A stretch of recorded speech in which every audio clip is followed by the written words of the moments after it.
Welcome to weekend with journalist Sai. మొత్తానికి ఆంధ్రప్రదేశ్ రాజధాని అమరావతికి ఒక చట్టబద్ధమైన గుర్తింపు అయితే తీసుకొచ్చేసింది కూటమి ప్రభుత్వం. వాళ్ళ స్టాండ్ ఏంటో చెప్తారనుకుంటున్న టైంలో ఒక కొత్త పల్లవి, కొత్త రాగం అందుకున్నారు వైసీపీ అధినేత వైఎస్ జగన్. ఎంతవరకు ఆ పేరు ఆయన లేవనెత్తిన మావిగంతో సక్సెస్ అవుతారు, దాని మీద ఇప్పుడు ప్రజల్లో ఒక చర్చ వచ్చింది అంటూ వైసీపీ నేతలు గట్టిగానే చెప్పే ప్రయత్నం చేస్తున్నారు. కానీ తెలుగుదేశం పార్టీ నేతలు చేసిన ట్రోల్స్ విషయంలో ఎందుకు సోషల్ మీడియాలో నెగ్గుకు రాలేకపోయారు వైసీపీ అనేది కూడా ఆత్మవిమర్శ చేసుకోవాల్సిన అవసరం ఉందా అనేది, అలాగే మొత్తం 5 రాష్ట్రాల ఎన్నికల విషయంలో ఏం జరగబోతోంది, భారతీయ జనతా పార్టీ గతంతో పోలిస్తే ఇప్పుడు కొన్ని రాష్ట్రాల మీద ఫోకస్ పెంచిందా అనేది, ఇంకా ఇరాన్ యుద్ధం కొనసాగుతోంది, ట్రంప్ నిర్ణయాలే కొంప ముంచుతున్నాయా, హార్మూజ్ కనుక మళ్ళీ క్లోజ్ చేసినా హార్మూజ్ విషయంలో ఇరాన్ వెనక్కి తగ్గకపోయినా ఇప్పటికే క్రమక్రమంగా గ్యాస్ సిలిండర్ దగ్గర నుంచి సిమెంట్ బస్తాల దగ్గర నుంచి నిత్యావసరాల వరకు రేట్లన్నీ క్రమంగా పెరిగిపోతున్నాయి. ఇది సామాన్యుడి నెత్తిన అతి పెద్ద గుదిబండగా భారంగా మారబోతుంది. వీటన్నిటి మీద చర్చించే ప్రయత్నం చేద్దాం ఇవాళ వీకెండ్ విత్ జర్నలిస్ట్ సాయిలో. సార్, ముందుగా అమరావతికి ఒక వీళ్ళు అనుకుంటున్నట్టుగానే, ఎందుకంటే గతంలో వీళ్ళందరూ చెప్పారంట ఎట్టి పరిస్థితుల్లో తీసుకొస్తారు, ఇంచు కూడా ఎవరు కదపలేరు, అమరావతిని ఎవరు టచ్ చేయలేరని మరోసారి గుర్తు చేశారు చంద్రబాబు నాయుడు గారు. చట్టబద్ధత తెచ్చేసినట్టేనా, వాళ్ళు చెప్పినట్టు హామీ ఇచ్చినట్టు రైతులందరికీ న్యాయం జరిగినట్టేనా? ప్రజలకి చెప్తున్నది ఒకటి, జరుగుతున్నది ఒకటి. ప్రజలకి హామీ ఇచ్చింది అమరావతి అంటే 29 గ్రామాలని కాదు, మొత్తం సిఆర్డిఏ పరిధంతా కలిపి ఒక నగరం అని. అమరావతిని ఎవడూ కదల్చలేడు, కదల్చాల్సిన పని ఏముంది అసలు అమరావతిని ఎవరైనా కదిలించారా? అమరావతి అట్లాగే ఉంది అక్కడ. కొత్త అమరావతి ఎక్కడా అన్నటువంటిది ఇప్పటికీ తేల్చట్లేదు. ఊరు అంటే ఊరు డిసైడ్ కాని నగరాన్ని ఇప్పుడు రాజధాని అని ప్రకటించారు. అది వింత. ఇక్కడ ఇప్పుడు రెవెన్యూ రికార్డుల ప్రకారం ఉన్నటువంటి అమరావతి ఏది? అమరలింగేశ్వర స్వామి ఆలయం ఉన్నటువంటి ఊరు. ఇప్పుడు ఆ ఊర్లో ఇవన్నీ వెళ్ళి కలపలేదు కదా. ఇప్పుడున్న 29 గ్రామాలే అమరావతి అంటే దానికి ఒక నోటిఫై చేయాలి కదా. 29 గ్రామాలు కలిపి అమరావతి అని. ఆ అర్బన్ డెవలప్మెంట్ అథారిటీ అనేది వేరు. హెచ్ఎండిఏలో హైదరాబాద్ ఉంటుంది, కానీ హైదరాబాద్లో హెచ్ఎండిఏ ఉండదు.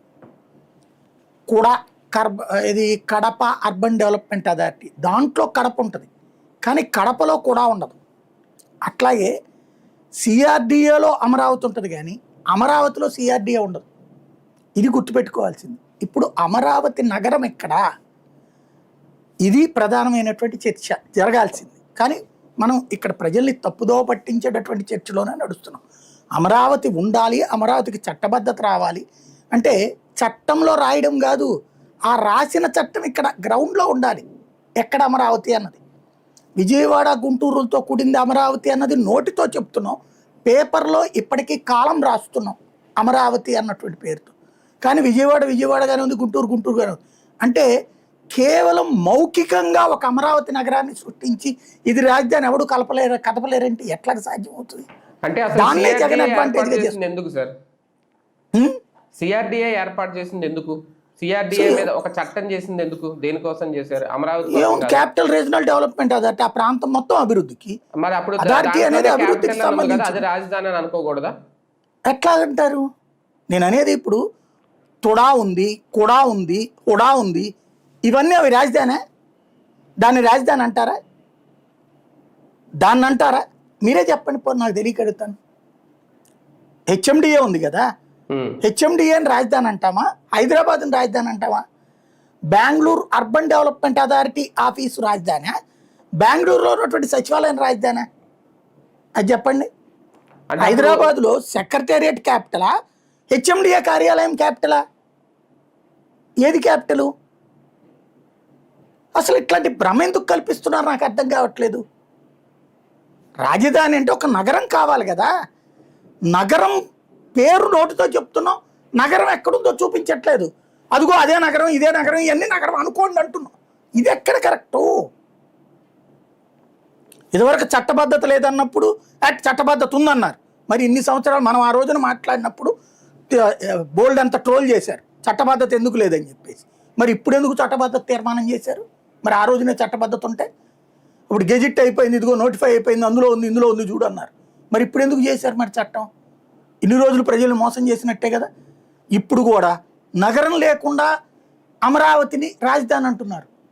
అమరావతి రాజధాని 29 గ్రామాల విజయవాడ గుంటూరు కలిపిన నగరం అన్నది తేల్చట్లేదు ఇప్పటికి కూడా. నోటితో కలిపి ఉన్నాయి అంటున్నారు, చేతల్లోనేమో 29 గ్రామాలు అంటున్నారు. పోనీ 29 గ్రామాల్లో ఒక నగరంగానన్నా అక్కడ తయారు చేశారా? ఓ జీవో ఇచ్చారా? నగరంగా ఉండాలి కదా జీవోలో. ఇప్పుడు మొన్ననే హైదరాబాద్లో అవుట్స్కట్స్లో ఉన్నటువంటి కొన్ని గ్రామాలని కలిపారండి, కలిపితే జీవో ఇచ్చారు కదా.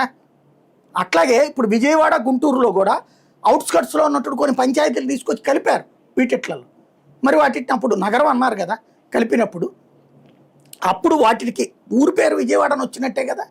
ఇప్పుడు అమరావతి ఊరు పేరు అమరావతి ఊరుకుంది, ఇక్కడెక్కడ ఉంది అని అడుగుతున్నాను నేను. అంటే సార్ ఇప్పుడు మనం ఒక కంపెనీ పెట్టినప్పుడు ఒక పేరు మనం రిజిస్ట్రేషన్ చేయించుకుంటాం, తర్వాత ఆ కంపెనీ మనం ఎక్కడైనా ఎన్ని బ్రాంచ్లు అయినా పెట్టుకుంటాం రిజిస్ట్రేషన్ అయిన తర్వాత. అలాగే ఇప్పుడు అంటే నాకు వస్తున్న డౌట్ ఇది, అలాగే ఇప్పుడు అమరావతి అని ఒక పేరుని రిజిస్ట్రేషన్ చేసి అది కూడా రాజ్యాంగ పరంగా సవరణ చేసి చట్టంలో సవరించి ఇప్పుడు ఏ నగరాన్ని సృష్టించి ఇదే రాజధాని అమరావతిలో భాగం అని చెప్పే ఆలోచన ఏమైనా జరుగుతుందా? పోనీ అట్లయినా చేయొచ్చు, అప్పుడైనా ఇప్పుడు నగరాన్ని అనౌన్స్ చేయండి. అంటే నేను అనేది అదే, నగరం తయారు చేసిన తర్వాత రాజధాని అవుద్దా, తయారైన నగరాన్ని రాజధానిగా మారుస్తారా? ఎవరైనా తయారైన నగరాన్ని రాజధాని అంటారు, పోనీ నగరాన్ని తయారు చేస్తున్నాం అంటున్నారు. ఇదిగో ఇప్పుడు నిన్నెవడు తయారు చేయమంటలేదు కదా, అవన్నీ జరిగిపోతూ ఉంటాయి. ఊరు ఇదిరా నాయన, ఈ ఊళ్ళన్నీ కలిపితే ఇది ఒక ఊరు అని చెప్పాలి కదా అంటున్నా నేను. ఇప్పుడు వెలగపూడి పంచాయతీనేనండి, మంగళగిరి మున్సిపాలిటీనేనండి, తెనాలి మున్సిపాలిటీనేనండి, విజయవాడ కార్పొరేషన్ అండి, గుంటూరు కార్పొరేషన్ అండి. దేనికి అదే సెల్ఫ్ ఎగ్జిస్టెన్స్ ఉన్నటువంటి ఒక నగరం కదా, ఒక ఊరు కదా. అమరావతి నగరం ఎక్కడా? అది నేను అడిగేది. అమరావతి నగరం ఎక్కడా? ఇది మనం పట్టించుకోకపోతే భావితరాలకు అన్యాయం చేసిన వాళ్ళం అవుతాము. ఇప్పుడు విజయవాడని మహానగరం అని పిలుస్తారు, అలాగే విశాఖపట్నాన్ని హైదరాబాద్ని భాగ్యనగరం అని పిలుస్తారు. అట్లా పిలిచినంత మాత్రాన గెజిట్లో ఏమని రాస్తారు? భాగ్యనగరం రాస్తారా? లేదు కదా. ఇప్పుడు అమరావతి అనేది పిలుస్తాం, రాతలోనేమో వెలగపూడి అని రాస్తాం, రాతలోనేమో విజయవాడ అని రాస్తాం. ఎట్లా మరి అప్పుడు? అంటే ఇప్పుడు హైదరాబాద్కి ఒక పిన్ కోడ్ ఉందండి, బెంగళూరుకి ఒక పిన్ కోడ్ ఉంది, చెన్నైకి ఒక పిన్ కోడ్ ఉంది, అమరావతి పిన్ కోడ్ ఏది? ఇది నేను అడిగేది. అమరావతి పిన్ కోడ్ ఏది? ప్రకాశ్ రాజధాని విషయంలో మరి మొదటి నుంచే 12 ఇప్పుడు నన్ను అన్నారు 12 ఏళ్ల తర్వాత ఒక అద్భుతమైన విజయం సాధించాం, మొత్తం ప్రజలందరూ సంబరాలు చేసుకుంటున్నారని. ఓకే, చేసుకోవచ్చు, అది వేరే విషయం. 30,000 ఎకరాలు సేకరించినప్పుడు రైతులకి ఏం చెప్పి తీసుకున్నారు, దాన్ని 50,000కి చేసినప్పుడు ఏం చెప్పి తీసుకున్నారు, ఇప్పుడు 1,00,000 ఎకరాలకు చేసినప్పుడు ఏం చెప్పి తీసుకున్నారు. ఆ ప్రాంతాన్ని రాజధానిగా చేస్తామని చెప్తేనే కదా, నమ్మే కదా 3 పంటలు పండే పొలాలు రైతులు స్వచ్ఛంగా ముందుకొచ్చి ఇచ్చారని చెప్తున్నారు. మరి ఇంకా దేనిని రాజధాని అనుకోవాలి? లేదు మొదటి నుంచి మోసం చేస్తూనే వస్తున్నారా రాజధాని విషయంలో? నేను అనేది మీ భయాలను వదిలిపెట్టండి. ఇప్పుడు జరుగుతున్న భయం ఏంటంటే ఈ 29 గ్రామాలకి ఇప్పుడు ఒక 6-7 గ్రామాల్లో ఉన్న భూముల్ని కలుపుతున్నారు. This is a constructional part అండి. హైదరాబాద్ లో ఒక అపార్ట్మెంట్ కడితే కట్టిందంతా హైదరాబాద్ అవ్వదు. ఇప్పుడు అదేదో హైదరాబాద్ అవుట్స్కట్స్ లో ఆ ఇన్నర్ రింగ్ రోడ్ ఉంది కదా, ఓఆర్ఆర్ అవుటర్ రింగ్ రోడ్, ఆ రింగ్ రోడ్డు పరుగున బోల్డ్ అని బిల్డింగ్లు కడుతున్నారు. అందులో హైదరాబాద్ పరిధిలోకి వచ్చే ప్రాంతం లోపల కడితేనే హైదరాబాద్ భవనాలు, అవతల వాటిట్లు కూడా కడుతున్నారు కదా. వాళ్ళు హైదరాబాద్ అనినే చెప్పుకుంటారు అక్కడ. అట్లా చెప్పుకుందామా మనం? ఇప్పుడు అలా చెప్పుకుంటూ బతుకుదామా మనం? అంటే నారావారి పల్లె అండి, కుప్పం అండి, పులివెందులండి, మంగళగిరి అండి, వీటన్నిటికీ ఒక జ్యూరిస్డిక్షన్ ఉంది కదా. మంగళగిరి బౌండరీ అట్టించి ఇటు చివరి దాకా, ఇట్టించి ఇటు చివరి దాకా, విజయవాడకి అట్టించి అటు దాకా, ఇట్టించి ఇటు దాకా. ఇది ఒక భావమైనటువంటి పేరు మాత్రమే ఉన్న నగరమే. నాకు అర్థం కాదు ఎందుకోసం చేస్తున్నారు ఇది. వీళ్ళకి ఒక భయం, జగన్ అంటే భయం ఉంది. ఏం భయం అంటే ఇతనికి ఆ ఏరియా 29 గ్రామాల్లో అమరావతి ఉండటం ఇష్టం లేదు అన్నటువంటి. వీళ్ళకి ఆ 29 గ్రామాల్లోనే రాజధాని ఉండాలి, జనాలని మాత్రం మభ్యపెట్టాలి. విజయవాడ గుంటూరు అంతా అమరావతి అని. దానికి ఎక్కడ రాస్తారా అంటే పేపర్లో కాలంలో రాస్తారు. అదే మనం డేట్ లైన్ అంటాం కదా, డేట్ లైన్లో అమరావతి అని రాస్తారు, టీవీలో అమరావతి అని రాస్తారు. అంతే, అయిపోయినట్టేనా అది? హైదరాబాద్ అవుట్స్కట్స్లో కూర్చుని మనం మాట్లాడతా హైదరాబాద్ నుంచి నేను మాట్లాడుతానంటే అయిపోతుంది. అది పోలీస్ రికార్డు ఎక్కడికి వస్తుంది మీకు? పోలీస్ రికార్డుల్లో హైదరాబాద్ కమిషనరేట్లో పంజాగుట్ట, అంతే కదా? హైదరాబాద్ కమిషనరేట్లో కోకట్పల్లి, అంతే కదా? ఇప్పుడు అమరావతి కమిషనరేట్ ఏమైనా ఉందా? పోనీ అది చెప్పండి. పోనీ అమరావతి కమిషనరేట్ కానీ, అమరావతి జిల్లా కలెక్టర్ కానీ, అమరావతి నగరానికి కమిషనర్ కానీ ఏమన్నా ఉన్నారా? మరి ఎట్లాగా అంటే విషయం ఏంటంటే వీళ్ళు ఈ మొత్తాన్ని కలిపి అమరావతి చేసేయాలి. యాజ్ పర్ నామ్స్ అయితే గనక కార్పొరేషన్లను రద్దు చేసి, మున్సిపాలిటీని రద్దు చేసి, పంచాయతీలు రద్దు చేసి చేసేయాలి.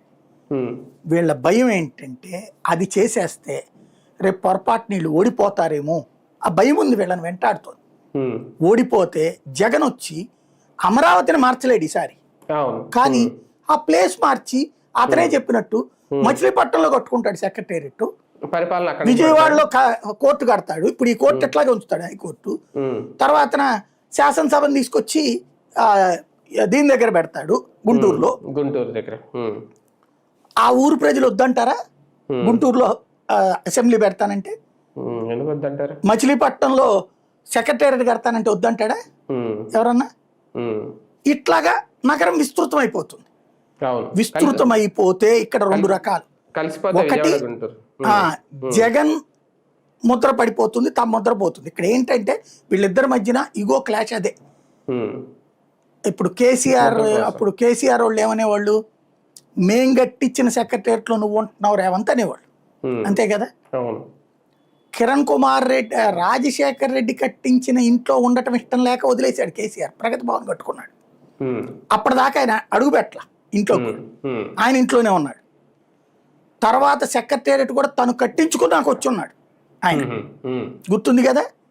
సెక్రటేరియట్కి వెళ్ళేవాడు కాదు కదా కేసీఆర్, ఇంటి దగ్గర నుంచినే పరిపాలన జరిగేది. ఆ తర్వాత రేవంత్ వచ్చాక కూడా మొదట్లో ఏమనేవాడు కేటీఆర్, మేం కట్టించిన భవనంలో నువ్వు ఉంటున్నావు అనేవాడు. సచివాలయం కొత్తది కట్టించారు కదా, పాతది బాగా ఒకటి. మేం కట్టించిన భవనంలో నువ్వు ఉంటున్నావు, తెలంగాణకి మేమేం చేసాం అదే సాక్ష్యం అంటాడు ఆయన. అట్లాగా జగన్ని ఆ మొక్క వీళ్ళు అన్నారు మొదట. చంద్రబాబు కట్టించిన సెక్రటేరియట్లో ఉంటూ, చంద్రబాబు కట్టించినటువంటి అసెంబ్లీలో ఉంటూ నువ్వు అని. అసెంబ్లీని ఏం చేయలేకపోయాడు, సెక్రటేరియట్కి అయితే ఈయన వెళ్ళేవాడు కాదు, ఇంటి దగ్గర నుంచి పరిపాలించేవాడు. ఇగో క్లాష్ ఇక్కడ. ఇప్పుడు రేపు పొద్దున జగన్ కట్టిస్తే అక్కడికి వెళ్ళి కూర్చోవాలి. అందుకే కదా విశాఖపట్నాన్ని మూసేసింది. లేకపోతే ఏం అక్కడ పర్యావరణం ఇదే పర్యాటక మంత్రిత్వ శాఖ పెట్టుకోకూడదా? అక్కడ ఇండస్ట్రియల్ మినిస్ట్రీ పెట్టుకోకూడదా? ఆ డాబాల మీద పైన ఋషికొండ మీద అట్లా పెట్టేస్తే మళ్ళీ జగన్ పేరు వస్తుందేమో. అద్భుతం. ఎవడన్నా ఒక పెద్ద పారిశ్రామికవేత్త ఓ గోయంకాలో బోయంకాలో వచ్చారనుకోండి, ఈ పొలాల మధ్యలో తవ్వుకుంటా కట్టుకుంటా ఇంకా అండర్ కన్స్ట్రక్ట్లో ఉన్న చోటకి తీసుకురావాలా? తీసుకొచ్చి ఒక లగ్జరియస్ ప్యాలెస్లో చూపెడితే ఎట్లా ఉంటుంది అక్కడ? ఆ కొండ మీదకి వెళ్తా అసలు ఆ లుక్ చూస్తుంటేనే ఎలా ఉంటుంది అసలు ఆ బిల్డింగ్ రిషికొండది. వీళ్ళే చెప్పారు కదా విలాసవంతమైనట్టు. అక్కడికి తీసుకొచ్చి ఆ బయట వైట్లో టీ తాగిపిస్తా ఏంది తమ్మి అంటే ఎట్ట ఉంటుంది పని? ఎంత చక్కగా జరుగుతుంది. అక్కడికి ఎందుకు వెళ్ళలేదు వీళ్ళు? అది ఎందుకు బాగు చేయట్లేదు? జగన్ ముద్ర, జగన్ మార్క్. ఇక్కడ వీళ్ళ మార్క్ రాకూడదని జగన్ ఫీలింగ్. కాబట్టి జగన్ అక్కడి నుంచి యువతలకు తీసుకొచ్చేస్తాడేమో. అప్పుడు వీళ్ళందరి ఇన్కమ్ సోర్స్ అంతా అక్కడే ఉంది చుట్టూతా. ఆ 29 గ్రామాలు ఇప్పుడు కట్టుతున్న కొత్తగా తీసుకుంటున్న గ్రామాలు వీటి చుట్టూతానే ఉంది వీళ్ళ ఇన్కమ్ సోర్స్ అంతా. రియల్ ఎస్టేట్ అంతా అక్కడే మొబిలైజ్ అయింది. తేడా వచ్చిందంటే కనుక రియల్ ఎస్టేట్ ఇప్పటికే స్ట్రక్ అయిపోయింది. క్రిందసారి జగన్ కొట్టింది దెబ్బకి. ఇప్పటికీ పుంజుకోవాలి వీళ్ళు వచ్చిన 2 ఏళ్ళు అయిన. ఇప్పుడు అది పుంజుకోవాలి అన్న ప్రయత్నం వీళ్ళది, దీంతో పుంజుకుంటుందని. ఇప్పుడు జగన్ కూడా ఆ పుంజుకునే దాని మీద కొట్టాడు దెబ్బ ఇప్పుడు జగన్. వీళ్ళిద్దరూ వ్యూహాలే పన్నుతోంది ఇక్కడ. జగన్ ఇప్పుడు ఆ పుంజుకుంటున్న రియల్ ఎస్టేట్ మీద దెబ్బ కొట్టాడు. నేను వస్తే మచిలీపట్నం, విజయవాడ, గుంటూరు అన్నది ఇప్పుడు అతను చెప్తోంది. వీళ్ళు ఈలోపే విజయవాడ, గుంటూరుతో కూడిన అమరావతి చేయకపోతే అతను వచ్చి అదే చేస్తాడు. మావిగన్ అంటాడా అమరావతి అంటాడు. అమరావతి పేరు మార్చక్కర్లేదు, మార్చకూడదు అని రేపు కేంద్రం చెప్తాం. పోనీ అమరావతి అని ఉంచుతాడు. దాంట్లో మచిలీపట్నం యాడ్ చేయొద్దని కేంద్రం చెప్పదుగా. చేయకూడదనడానికి ఎవరికి హక్కు లేదు కదా. పంచాయతీలు, మున్సిపాలిటీలు యాడ్ చేయకూడదు అనడానికి ఎవరికి హక్కు లేదు కదా ప్రపంచంలో. ఉమ్, ప్రతి కార్పొరేషన్కి యాడ్ అవుతూనే ఉంటాయి ప్రతి ఏడాది కూడా, ప్రతి గవర్నమెంట్ టర్మ్లో కూడా. ఉమ్, ఉమ్, అలా కలుపుకుంటూ పోతాడు అతను. ఉమ్. సరే, అది ఇక్కడ జరిగింది. రైతుల కోణంలో ఒకసారి ఆలోచిస్తే, అంటే ఓకే వాళ్ళు బలంగా కోరుకున్నారనేది చట్టబద్ధత కల్పించేస్తే రేపొద్దున్న వాళ్ళకు ఒక ధీమా ఉంటుంది, జగన్ వచ్చిన మార్చలేడు అనేది. ఆ విషయంలో వాళ్ళు హ్యాపీ అయినా నిజమైన సంబరాలే జరుపుకోవచ్చా వాళ్ళు? ఇంకా భవిష్యత్తులో భయం అనేది వాళ్ళని వెంటాడుతుందా ఏదో రూపం? వాళ్ళకి ఇప్పటిదాకా ఏంటంటే 3 రాజధానులు అన్నప్పుడు వాళ్ళ మార్కెట్ డౌన్ అయిందన్న బాధ ఉంది. అవును.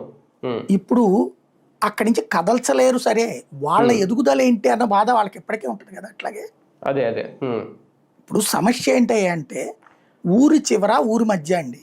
ఉమ్, మీకు ప్రపంచ చరిత్రలో ఏ రాజధానుల్లోనైనా సరే చెక్ చేసుకోండి, ఎక్కడైనా ఒక నగరానికి యాడ్ అయినాయి మిగతా ఉమ్, నగరంలోకి కొత్త ఏరియాలు యాడ్ అవుతాయి, ఇంక్లూడింగ్ హైటెక్ సిటీ. ఉమ్, హైదరాబాద్లో హైటెక్ సిటీ యాడ్ అయింది కానీ హైటెక్ సిటీలో హైదరాబాద్ యాడ్ అవ్వలేదు కదా. అవును. అంటే పెద్ద నగరంలో పక్కనున్న చిన్నవి వచ్చి యాడ్ అవుతాయి. ఉమ్, ఇది సృష్టి ధర్మం అంతే ఎక్కడైనా కదా. సరే. అవును. ఉమ్, ఇక్కడ మనం సృష్టి విరుద్ధపు ఆలోచన చేస్తున్నాం. ఉమ్, పల్లెలతో కూడిన ఒక నగరం సృష్టించి ఉమ్, నగరంలో మహానగరాన్ని చేరుస్తాం అంటున్నాం. ఉమ్, ఇది ఇంకా నగరం సృష్టించట్లా. ఉమ్, అంటే 29 గ్రామాలతో కూడిన ఒక అమరావతిని సృష్టించి ఈ అమరావతి ఎదిగితే భవిష్యత్తులో గుంటూరుని యాడ్ చేద్దాం, విజయవాడని యాడ్ చేద్దాం. అవును. ఇది ఆ రైతులకి యాక్సెప్టబుల్లే. ఎందుకు? వాళ్ళ మార్కెట్ డౌన్ అవుతుంది. వాళ్ళ మార్కెట్ ఇప్పుడు కనుక ఇవన్నీ కలిపేస్తే ఇక అక్కడ కొనరు, ఇటు కొంటారు అన్నటువంటి. ఉమ్. కానీ ఆ 29 గ్రామాల్లోనే ఉంటే అక్కడికి వచ్చి ఎందుకు కొంటారు ఎవరైనా సరే? చట్టబద్ధత వల్ల అక్కడ భూముల ధరలు కానీ భూముల డిమాండ్ కానీ అన్న పెరిగే అవకాశం ఉంటుందా? పోనీ వాళ్ళకి రేపు ఇక్కడ నిన్న ఆయన పేరు ఎవరు, ఫ్లాట్లు ఇస్తే నిన్న మన పెమ్మసాని చంద్రశేఖర్ గారు మన వెంకటకృష్ణ డిబేట్లో చక్కగా మాట్లాడాడు. ఒక రాజధాని అంటే అది ఒక రన్నింగ్ ప్రాసెస్. 2 ఏళ్లలో కొన్ని రోడ్లు వేస్తాం, కొన్ని బిల్డింగ్లు వేస్తాం, అంతేగాని హైదరాబాద్ అయిపోతుంది అనే అమాయకత్వంలో వద్దని చెప్పాడు. అవును. ఇప్పుడు వీళ్ళు అది గుర్తుపెట్టుకోవాలి. ఉమ్, ఆయన చెప్పడం ఆపాలి ఆ విషయం. నేను హైదరాబాద్ చేస్తా, బెంగళూరు చేస్తా, చెన్నై చేస్తా అన్నటువంటి. ఉమ్. వెంటనే అయిపోద్దా 29 గ్రామాలు? హైదరాబాద్ అసలు దానికి దీనికి ఏమైనా సంబంధం ఉందా? కనీసం మంగళగిరి అవుతుందా? కనీసం మంగళగిరి ఎందుకు అంటే పెద్ద సమస్య ఉంది. నేను మొట్టమొదటి నుండి మొత్తుకుంటుంది అదే, నువ్వు ఎన్ని సెట్ చేయకపోతే చాలా ప్రమాదకరం. అసలు ఇంత అయోమయాన్ని సృష్టించే రాజకీయం ప్రపంచంలో ఇంకెక్కడ ఉండకూడదు. ఏ రాష్ట్రానికి, ఏ దేశానికి ఈ దరిద్రం పట్టకూడదు. కేవలం మీడియా ప్రచారాలతో, సోషల్ మీడియా ప్రచారాలతో బ్రతికేస్తున్నాం మనం. ప్రాక్టికల్గా ఇక్కడ ఆలోచించాల్సింది ఏంటి? Floating population, stick on population. అక్కడే ఉండే పాపులేషన్ ఎవరు, ఫ్లోటింగ్ పాపులేషన్ ఏంటి? విజయవాడలో 10 లక్షలు 12 లక్షల జనాభా ఉంటే దాదాపుగా ఒక 2-3 లక్షల మంది ఫ్లోటింగ్ పాపులేషన్ ఉంటారు. మిగతా వాళ్ళు లోకల్. గుంటూరు అయినా అంతే. హైదరాబాద్లో 30% floating population, 30 to 40%. Bengaluru floating population ఉంటుంది. ఇక్కడ 60 to 70% లోకల్ పాపులేషనే కదా అక్కడ ఆ నగరాలు. నువ్వు ఇప్పుడు ఏమంటున్నావు? నీ మొత్తం నగరాన్ని కలిపితే ఈడ్చిపెడితే 1,00,000 జనాభా లేరు, 1,00,000-1,50,000 లేరు అక్కడ. 29 గ్రామాలు కలిపి 2 లక్షలు వేసుకోండి ఉన్నారనుకుందాం. 2 లక్షల జనాభా ఉన్న నగరంలోకి 1 కోటి మంది జనాభాని తీసుకురాగలుగుతావు నువ్వు? అదే అంటున్నాను, అది తీసుకొచ్చి అకామిడేట్ చేస్తావు నువ్వు? ఎక్కడ అకామిడేట్ చేస్తావు నువ్వు? ఎలా అకామిడేట్ చేస్తావు నువ్వు? అంటే అప్పుడు వీళ్ళ రేట్లు పెరిగిపోతాయి అన్నది వీళ్ళ ఆశ. ఇప్పుడు నేనే ఉన్నా హైదరాబాద్లో ఉన్నప్పుడు, నా ఆఫీసు బంజారా హిల్స్లో ఉండేది, జెమినీ ఆఫీసు. నేను మొదట్లో అక్కడ గౌరీశంకర్ నగర్లో అద్దెకి తీసుకున్నా. 3 అంతస్తులో ఉండేది, చిన్న 2 గదులు, 5,000 6,000 అద్దె ఉండేది. అప్పుడు నీళ్లు కూడా కిందకి వెళ్ళి పట్టుకోవాలి, పంపు. మంచినీళ్ళ ఇదే ఈ స్నానానికి నీళ్ళు అయితే వస్తే తప్పించి అది కూడా లిమిట్ ఉంటుంది అక్కడ. నేను అక్కడ ఛానల్ హెడ్గా చేస్తే నేను దాంతో సర్దుకోవాల్సి వచ్చింది. ఒక దాంతో ఇది 1 lakh శాలరీ తీసుకుంటా. లేదు నేను ఎక్కడ యువతల బంజారా హిల్స్లో రావాలి అంటే అది గౌరీశంకర్ నగర్, అది బస్తీ. అలా కాకుండా మెయిన్ రోడ్డు మీద దొరుకుతాయి. 25,000 30,000 అద్దె. నాకు వచ్చే జీతంలో పిఎఫ్లు ఇవన్నీ పోను, ఓ 70,000 వస్తుంది చేతికి. 70,000లో 30,000 అక్కడ అద్దె కట్టుకుంటే నా బెజవాళ్ళ ఇంటి అద్దె ఎంత కట్టాలా, తర్వాత తింటం ఎట్లాగా, పిల్లల చదువులు ఎట్లాగా, ఉండటం ఎట్లాగా. కాబట్టి సర్దుకున్నా నేను. రైట్, ఇది నేను ఎందుకు చెప్తున్నా అంటే, ఇప్పుడు అమరావతిలో నేను ఉద్యోగం చేద్దాం అనుకున్నా. నాకు ఒక 50,000 1,00,000 జీతం వస్తుంది అనుకున్నా. నేను అక్కడ 5,000లో ఇల్లు ఎక్కడ దొరుకుతుందండి అక్కడ నాకు? నేను చెప్పినట్టు ఈ బంజారా హిల్స్ టైప్లో 25,000 50,000 ఇల్లు అవుతుందిగా అక్కడ, ఫ్లాట్ కానీ అపార్ట్మెంట్ కానీ. అప్పుడు అంత సంపాదన ఉన్నోళ్ళు మాత్రమే అక్కడ బతకాలి. అంత సంపాదన ఆంధ్రాలో ఎంతమందికి ఉంది? వాళ్ళల్లో ఇక్కడికి వచ్చేవాళ్ళు ఎంతమంది? ముందు అంతంత జీతాలు ఇచ్చే కంపెనీలు అక్కడ ఉండాలి కదా. కంపెనీలు ఎక్కడి నుంచి వస్తాయి? ఇప్పుడు అక్కడికి వెళ్ళాలంటే అక్కడ ఆ స్థాయిలో ఉన్న కంపెనీ ఉంటేనే కదా అక్కడికి వెళ్తాం. అది లేకుండా ఎందుకు అంత రేటు పెట్టాల్సి వస్తుంది వీళ్ళకంటే? ఇప్పుడు వీళ్ళు ఎంత ఎక్స్పెక్ట్ చేస్తున్నారు? గజానికి ₹1,00,000 ఎక్స్పెక్ట్ చేస్తున్నారు. అబ్బో, 1000 గజాలు అంటే 1,000 లక్షలు ₹1,00,00,000 వీళ్ళ ఎక్స్పెక్టేషన్. ₹1,00,00,000 పెట్టుకుంటారు. ఈ ₹1,00,00,000 పెట్టి ఇల్లు ₹1,00,00,000 స్థలానికి ఎక్స్పెక్ట్ ₹100 గజాలు ₹1,00,00,000. సారీ, 1000 గజాలు 100 గజాలు ₹1,00,00,000. 1000 గజాలు అంటే 10 కోట్లు. ఎక్కడి నుంచి వస్తాయి అంత డబ్బులు పెట్టి? ఆ డబ్బులు పెట్టి అంత పెట్టి స్థలం కొన్నాక పోనీ వీళ్ళకి 50% అనుకో, 5 కోట్లు అనుకో. 5 కోట్లు స్థలానికి అయితే కన్స్ట్రక్షన్ ఎంత అవుతుంది? ఇంకో 2-3 కోట్లు అవుతుంది కదా ఈజీగా. పోనీ మొత్తం కలిపి 3 కోట్లే అనుకుందామండి ఓ బిల్డింగ్కి. 3 కోట్ల రూపాయలకి సంబంధించిన ఇంట్లో ఎంత అద్దె అడుగుతూ ఎక్స్పెక్ట్ చేస్తాడు అతను? లగ్జరియస్ ఎక్స్పెక్ట్ చేస్తాడు కానీ 5,000కి 10,000కి ఇల్లు ఇవ్వడు కదా. అక్కడ స్థలం రేట్ ఎక్కువ ఉండటం వల్ల అద్దె రేట్ ఎక్కువ ఉంటుంది. అద్దె రేట్ ఎక్కువ ఉండటం వల్ల మెయింటెనెన్స్ ఆఫ్ లైఫ్ రేట్ ఎక్కువ ఉంటుంది అక్కడ. అంటే మన జీవన వ్యయం ఎక్కువ అవుతుంది. జీవన వ్యయం ఎక్కువ అవటం వలన ఆ స్థాయి రిచ్ మాత్రమే అక్కడ ఉండగలుగుతారు. రిచ్ మాత్రమే ఉన్నప్పుడు ఎలా సాధ్యం డెవలప్మెంట్? రోడ్లు ఉంటాయి మీకు, బంజారా హిల్స్ రోడ్డు ఉంటాయి. యాక్టివిటీ సిటీనా ఏరియానది? ఉపాధి ఉంటుందా బంజారా హిల్స్ ఉన్న వాటిట్లలో? మీకు ఎంతసేపటికి ఉపాధి ఎక్కడ దొరుకుతుంది? ఆ కోటీనా ఇట్లాంటి సెంటర్లే కదా దొరికేది, పంజాగుట్ట ఇట్లాంటి మధ్యతరగతి వీళ్ళందరూ బతకగలిగేది ఎక్కడ? అక్కడ అమీర్పేట ఇట్లాంటి చోట్ల. ఇక్కడ అలాగ రావాలంటే పోనీ టూరిజం ప్లస్ ఎంప్లాయ్మెంట్ ఉండాలి అక్కడ. ఇవన్నీ ఇప్పటికిప్పుడు అవుతాయా? కష్టం, దశాబ్దాలు పడతాయి సెట్ అవ్వడానికి. అందుకనినే విజయవాడ గుంటూరు ఇవన్నీ కలిపితే హైదరాబాద్ మొత్తం మీద బంజారా హిల్స్ ఉంటుంది. కానీ బంజారా హిల్స్ హైదరాబాద్ కాదు. బంజారా హిల్స్ జూబ్లీ హిల్స్ అనేది లగ్జరీ ఏరియా కదా. అవి హైదరాబాద్లో ఇంపార్టెంట్ పార్ట్స్. మా బెజవాడలో Bandar road, Eluru road type అనమాట, కాస్త కాస్ట్లీస్ట్ ఏరియాలు. అలాగ తయారు చేయండి అమరావతిని మీరు ఇప్పుడు అనుకుంటున్నట్టు ఈ అమరావతి నగరంలో. అంతేగాని అక్కడ మాత్రమే రావాలి అంటే అప్పుడు డెవలప్మెంట్ ఎట్లా సాధ్యం? ఇది డిబేటబుల్ పాయింట్. ఇది సాధ్యం కాని పనిని సాధ్యం అని చెప్తున్నారు. 29 గ్రామాలు కాదు, విజయవాడ గుంటూరు నగరాలతో కూడిన రాజధాని కావాలి. అప్పుడు ఈ మిడిల్ క్లాసా లేబరా వీళ్ళందరూ ఇప్పుడు ఏమంటారు? ఇప్పుడైనా అక్కడ ఉండనియండి అంటారు. అప్పుడు అమరావతి ఎట్ట అవుతుంది డెవలప్మెంట్? ఇప్పుడైనా అక్కడ పనిచేసే వాళ్ళందరూ రోజు విజయవాడ గుంటూరు నుంచి పోతున్నారు, మంగళగిరి నుంచి పోతున్నారు పనోళ్ళందరూ. పనికి సంబంధించినటువంటిది ఈ హౌస్ కీపింగ్ వీళ్ళందరూ కూడా మంగళగిరి, తాడేపల్లి, ఉండవల్లి ఇట్లాంటి చోట్ల నుంచి పోతున్నారు రోజు. అట్లాగే లాయర్లు ఇట్లాగా వీళ్ళందరూనేమో విజయవాడ గుంటూరు నుంచి వెళ్తున్నారు అక్కడికి. సచివాలయ సిబ్బంది అంతే విజయవాడ గుంటూరు నుంచి వెళ్తున్నారు అక్కడికి.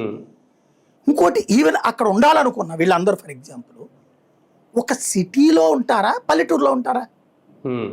ఇప్పుడు అక్కడ ఒక టూరిస్ట్ స్పాట్కి వెళ్ళి మనం ఎంజాయ్ చేయగలం కానీ గోవాను లేకపోతే ఊటీను అక్కడికి వెళ్ళి మనం ఉండలేం కదా బేసిక్గా. ఇవి ప్రాక్టికల్ థింకింగ్. ఇక్కడ ఏంటంటే ఎవరో ఇచ్చే సందేశాలు, ఎవరో ఇచ్చే సమాచారాల ఆధారంగా వెళ్ళిపోతుంది జీవితం. అంతే కదా. ఊహాజనితంగా బ్రతకమంటున్నారు మనల్ని. రాజధానిని ఊహాజనితం చేస్తున్నారు. రాజధాని ఏది? అమరావతి. ఎక్కడ అంటే బెజవాడ గుంటూరు అమరావతిలోనే కదా. ఏదిరా మరి బెజవాడైంది గుంటూరు ఎదురు అంటే చెప్పరు. ఉమ్, 29 గ్రామాల అమరావతిలో ఇదంతా సిఆర్డీఏనే కదవయ్యా అంటారు. సిఆర్డీఏలోనే ఉంటే అమరావతి నగరం ఎట్ట అవుతుందబ్బా? ఉమ్, అది కదా లెక్క. ఇప్పుడు ఈ కన్ఫ్యూజను స్టిల్ మళ్ళీ వీళ్ళిద్దరు రాజకీయంతో తెచ్చుకున్నారు. అవును. ఇప్పుడు అమరావతికే రేటింగ్ పెంచడం కోసం చంద్రబాబు నాయుడు ఇదంతా హడావిడి చేయించారు. అవును. జగన్మోహన్ రెడ్డి చివరిలో వచ్చి మావిగన్ అని చెప్పి మొత్తం నేను వస్తే బయటికి అని చెప్పాడు. దాంతో ఇప్పుడు రియల్ ఎస్టేట్ పెట్టుబడులు పెట్టేవాడు ఎక్కడ? అవసరమైతే ₹1 కాదు 10 కోట్లు పెట్టి అయినా సరే అమరావతిలో కొందాం అనుకోవాలా? ఎందుకురా బాబు 4 రోజులు పోయాక మళ్ళీ ఈడొస్తే అవతల పెడతాడులేరా, విజయవాడ గుంటూరు అవుట్స్కట్స్లోనే చూసుకుందాం మనం, మచిలీపట్నం రూట్లో. మచిలీపట్నం రూట్ రేట్లు తక్కువ ఉంది ఓ రకంగా ఇంతకాలం. మొన్న మధ్యన కూడా నేను చూసింది అక్కడ ఎకరం వచ్చేటప్పటికి మన కంకిపాడు దాటాక మచిలీపట్నం రూట్ అదే కదా, కంకిపాడు రూటే కదా, 45 లక్షలు 50 లక్షల ఎకరం దొరుకుతున్నాయి రోడ్డు పక్కనే ఆ రూట్లో. ఇప్పుడు అవి పెరిగిపోతాయి. ఏది జగన్ వస్తాడని తెలిస్తే. ఎందుకంటే కొనదగ్గ స్థాయిలో ఉన్నాయి ఇప్పుడు ప్రస్తుతం. ఇక్కడ కొనదగ్గ స్థాయిలో లేదు. ఇక్కడైతే మొన్న కూడా చూసాను నేను, యూట్యూబ్లో పెడుతున్నారు కదా వీళ్ళు బ్రోకర్లు పెడుతున్నారు కదా వాటిట్లో, అలాంటివి చూస్తే 3 కోట్లు 4 కోట్లు చెప్తున్నారు ఈ రాజధాని ప్రాంతంలో రేటు. అంత పెట్టి కొని ఎఫర్ట్ చేసేవాళ్ళు ఎవరన్నదే కదా సమస్య. సార్ మావిగన్ అనేది కూడా ఒక ప్రయోగమా, ఆచరణాత్మకంగా సాధ్యమా, ఎంతవరకు ప్రజలు స్వాగతిస్తారు? బేసిక్గా మావిగన్ అనే పేరు మాత్రం తప్పు చేశాడు అనుకుంటున్నాను నేను జగన్మోహన్ రెడ్డి. ఆ మాట అనకుండా అమరావతిలో మచిలీపట్నంతో సహా అమరావతిని కలపండి, మీరు విజయవాడ గుంటూరు అన్నారు, అదేం కలపకుండా చట్టం తేవడం ఏంటని అడగాల. అంటే మావిగన్ అనేది ఇక్కడ తప్పు చేశారు జగన్ అని అనుకునే కంటే ఒక క్లారిటీ ఇచ్చేశారు, అమరావతి అనే పేరుతో సిఆర్డీఏ పరిధి 29 గ్రామాలు, ఇలా కన్ఫ్యూజన్ లేకుండా ఈ 3 రాజధాని ఈ 3 ప్రాంతాలు కలిపితే ఒక స్పష్టత ఇచ్చేశాడు జగన్ అని ఎందుకు అనుకోకూడదు? అంతే, అందులో ఇచ్చేశాడు కరెక్టే, కానీ ఆ పేరు వల్ల అది కామెడీ అయ్యాడు. ఇప్పుడు అందరూ బూతులు ఎట్లా పెడుతున్నారు, తునీను ఇంకోటి పెట్టి ఇట్లాగా తూము అని, లేకపోతే గనక ఇట్లా బూతులు పెడుతున్నారు. అవును, ఒంగోలు అదే ఒంగోలు ఒంగో తీసుకోండి ఇలా. అంటే ఇంకా తప్పదు, ఇంకా సోషల్ మీడియాలో తప్పదు. కాకపోతే వీళ్ళతో పోలిస్తే ఈయనలో ఏమన్నా స్పష్టత ఉందా అని అనిపించింది నాకు. ఈ స్పష్టత ఉంది అనేటటువంటి ఈ దగ్గర స్పష్టత ఉండుంటే తన అధికారంలో ఉన్నప్పుడు ఆ పని చేసి ఉండాలి. ఇప్పుడు రాజధాని అప్పుడు హైకోర్టు ఆపేసింది, నువ్వు మళ్ళీ సుప్రీంకోర్టు ఇవన్నీ తిరిగావు, నీ టర్మ్లోనే నీకు చేయగలవు అనేది తెలుసు కదా నీకు, అంటే నీ టర్మ్లో చేయలేకపోతే చేత కదా అనేది. అప్పుడు ఈ రాగం లేదు కదా సార్, అప్పుడు 3 రాజధానుల రాగం అది. ఇప్పుడు ఈ పల్లవి అప్పుడు లేదు కదా, ఇది కొత్త. నేను అంటోంది అదే, నీ క్లారిటీ ఎక్కడ ఉన్నట్టు అప్పుడు కన్ఫ్యూజన్ మనిషి కదా అప్పుడు. అంటే నీకు ఇప్పుడు ఈ 2 పార్ట్ల వల్ల 3 రాజధానులు, ఇప్పుడు మాట తప్పను మడమ తిప్పను అన్నప్పుడు నువ్వు తాడేపల్లిలోనే ఇల్లు కట్టుకున్నాడు మా జగన్మోహన్ రెడ్డి, ఇక్కడ రాజధాని ఎందుకు కదులుస్తారని 2019 ముందు మాట్లాడారు. తర్వాత అధికారంలోకి వచ్చాక 3 రాజధానులు అన్నాడు.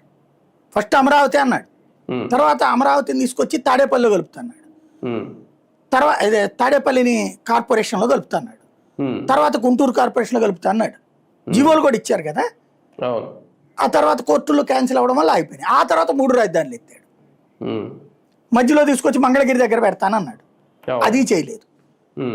ఇప్పుడు మళ్ళీ 3 రాజధాని, ఇది 3 నగరాలు కలిపి అంటున్నాడు.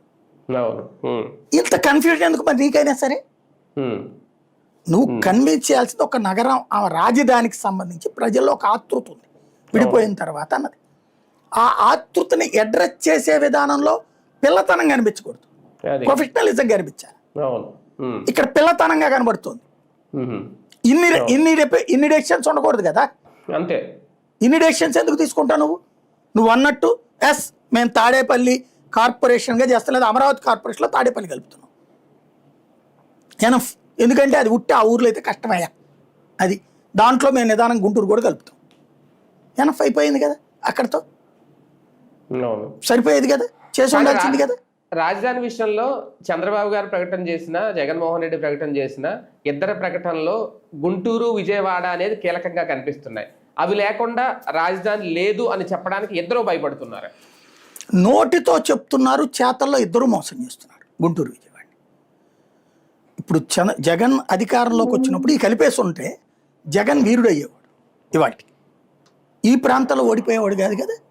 కలిపి ఉంటే ఎందుకు కలపలేదు జగను? 3 రాజధానులు అని చెప్పి చివరికి అమరావతిలో శాసనసభ ఉంటుంది, నేను వెళ్ళి వైజాగ్ నుంచి పరిపాలిస్తున్నానంటే ఇంకేముంది అక్కడ? విజయవాడ గుంటూరులో అభివృద్ధి చేయాలనుకున్నట్ట? లేదయ్యా, అక్కడ ఉన్నాయి అక్కడ కట్టిస్తాను, నేను వచ్చి విజయవాడ గుంటూరు మధ్యలో సెక్రటేరియట్ కడతాను, ఇప్పుడు డీజీపీ ఆఫీస్ ఉంది కదా ఆ ఏరియాలో కడతాను, లేదా అప్పట్లో ఎయిమ్స్కి ఇచ్చాం కదా ఆ పక్కన కట్టుకుంటాం, సెక్రటేరియట్ కట్టుకుంటాం, ఆ పరిపాలన అంతా ఇక్కడి నుంచి నడుస్తుంది. లేదా బెదవాడలో ఇప్పుడు ఇది కట్టారు కదా అంబేద్కర్ విగ్రహం దగ్గర, ఆ పక్కనే వెనకాల స్టేట్ గెస్ట్ హౌస్ ఉంటుంది, అదంతా పాడుపడిపోయినట్టు అయిపోయింది. అక్కడైనా కట్టుకోవచ్చు. నువ్వు విజయవాడలోనో గుంటూరులోనో కట్టి సెక్రటేరియట్ అక్కడ కూర్చుని పరిపాలన చేసి ఆ ముక్క చెబితే బాగుండేది. తన అధికారంలో ఉన్నంతసేపు పరిపాలన అంతా తన ఇంట్లో నుంచినే చేసుకున్నాడు. ఇంకెక్కడ క్లారిటీ ఉంది అక్కడ? ఇటు చంద్రబాబు నాయుడు ఆయన అమరావతి, ఇప్పుడు హైదరాబాద్ అభివృద్ధిలో ఈయనది కూడా ఒక పార్ట్ ఉంది. కానీ హైదరాబాద్ అభివృద్ధి అంతా నేనే చేశానని చెప్పుకోవడం కోసం నేనే అప్పుడు తీసుకొచ్చింది హైటెక్ సిటీ, అదే ఇవాళ ఫుడ్ పెడుతుంది అంటాడు ఆయన. ఈయన ఉన్నది హైటెక్ సిటీ కట్టిన స్టార్టింగ్లో, ఆ తర్వాత ఈయన ఎక్కడ ఉన్నాడు? వచ్చిన కంపెనీలని నగరం. అసలు హైటెక్ సిటీ అక్కడ ఎందుకు కట్టావు నువ్వు? ఇప్పుడు ఎందుకు మరి అమరావతిలో కట్టలేకపోతున్నావు? ఎందుకని ఆంధ్రాలో అట్లా డెవలప్మెంట్ చేయలేకపోతున్నావు నువ్వు? అది భౌగోళికంగా దానికి ఆ ఛాయిస్ ఉంది. బెంగళూరులో ఎవడూ చెప్పుకోలేదు అట్లాగా, చెన్నైలో ఎవడూ చెప్పుకోలేదు అట్లాగా నేనే అని. ఈయన ఒక్కడే చెప్పుకుంటాడు ఇప్పటికి కూడా. ఆ చెప్పుకోవడం ఈయనకి మైనస్. ఇప్పుడు చెప్పుకోవడం వల్ల ఇక్కడ ఏం చేశాడు? హైదరాబాద్, బెంగళూరు, చెన్నై, అమరావతిలో తెస్తానంటాడు. అది సాధ్యం కాదని ఇప్పుడు వాళ్ళ పెమ్మసానే చెప్తున్నాడు కదా. ఇప్పటికిప్పుడు సాధ్యం కాదు. ఇప్పటికిప్పుడు ఏంది, ఎప్పటికి సాధ్యం అవుతుంది? ఇప్పుడు మీ వయసు 35 ఉందండి, నా వయసు 45 ఉందండి. నేను ఆయన దగ్గరికి వెళ్తాను అంటే మీరు నా 45కి వస్తే నేను 55కి పోతా కదా. అంతే కదా. హైదరాబాద్ వచ్చి విజయవాడ అవ్వదు కదా.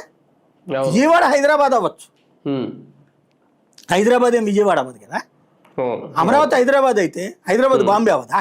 ప్రాక్టికల్గా ఏ నగరం అయినా మహానగరం పడిపోయింది ఉందా ప్రపంచ చరిత్రలో? సృష్టించిన నగరాలు ఉన్నాయి అట్లా. మీకు డెత్ సిటీస్ అంటారు. చైనాలో అట్లా సృష్టించిన నగరం ఎవడో వెళ్ళడం.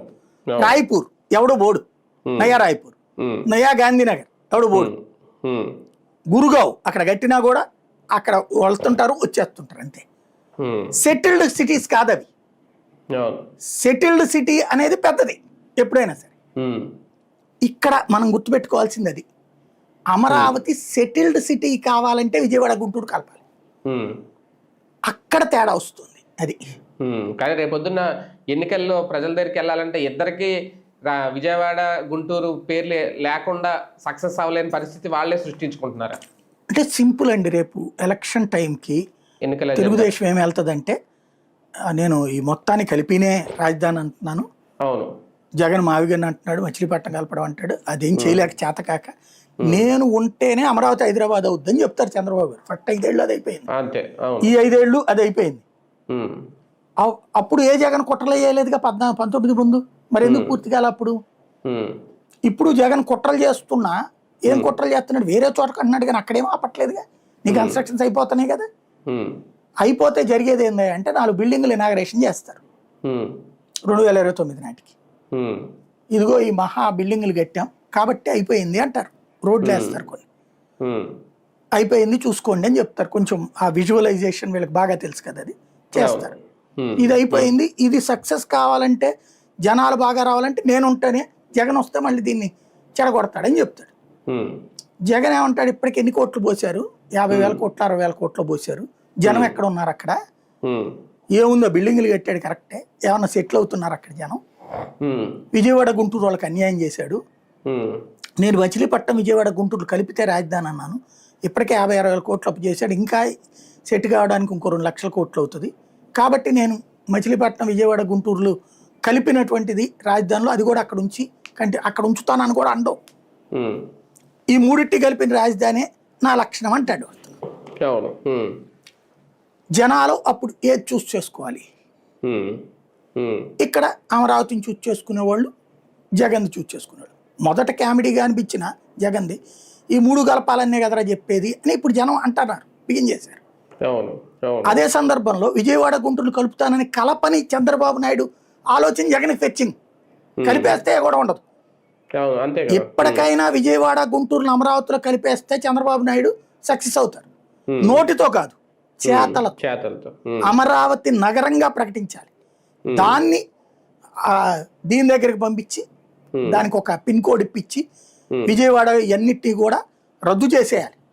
ఇప్పుడు ఇంకో మాట అంటున్నారు, మీరు ఇందాక కూడా అన్నారు, నేను మర్చిపోతాను ఎప్పటికప్పుడు ఆ పాయింట్ రైజ్ చేద్దామని.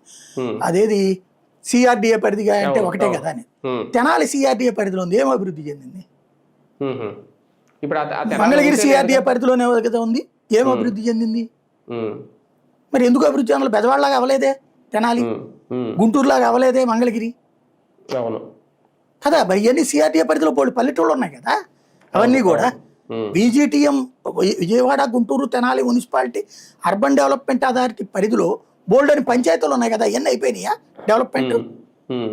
మరి ఎట్లా కౌంట్ అవుతుంది సిఆర్డిఏ పరిధి అంటే? అక్కడ అప్పుడు అమరావతిలో ఉన్నట్టు అని వాళ్ళకాళ్ళు ఫీల్ అవ్వాలి, కానీ అమరావతిలో ఉంచరు. ఇది సమస్య. కానీ ఒకటిసారి ఒక కీలక ప్రకటన చేసినప్పుడు సోషల్ మీడియా చాలా కీలక పాత్ర పోషిస్తుంది. వైసీపీ ఈ మావిగన్ అనే పేరు ప్రకటించిన తర్వాత టీడీపీ నుంచి వచ్చే ట్రోల్స్ని తట్టుకోలేక కుదేలైపోయింది విత్ ఇన్ అవర్స్లో. ఇక్కడ వైసీపీ సోషల్ మీడియా బాగా వీక్గా ఉందా? ఇప్పుడు ఒకరోజు గ్యాప్ ఇచ్చిన తర్వాత ఈరోజు సాక్షి పేపర్లో మావిగన్ గురించి బ్యానర్ ఐటమ్ ఈ రోజు రాశారు, నిన్న రాసే ధైర్యం కూడా చేయలేకపోయారు. ఎక్కడ ఫ్లో పోతుంది అక్కడ? బేసిక్గా ఒకటే, పాలసీ డెసిషన్స్ సందర్భంలో సహజంగా ఉంటుంది ఎదురుదాడి. ఇప్పుడు రాష్ట్ర విభజన సందర్భంలో తెలుగుదేశాన్ని విపరీతంగా ట్రోల్ చేయలేదా? 2 కళ్ళు అయింది అన్నట్టు.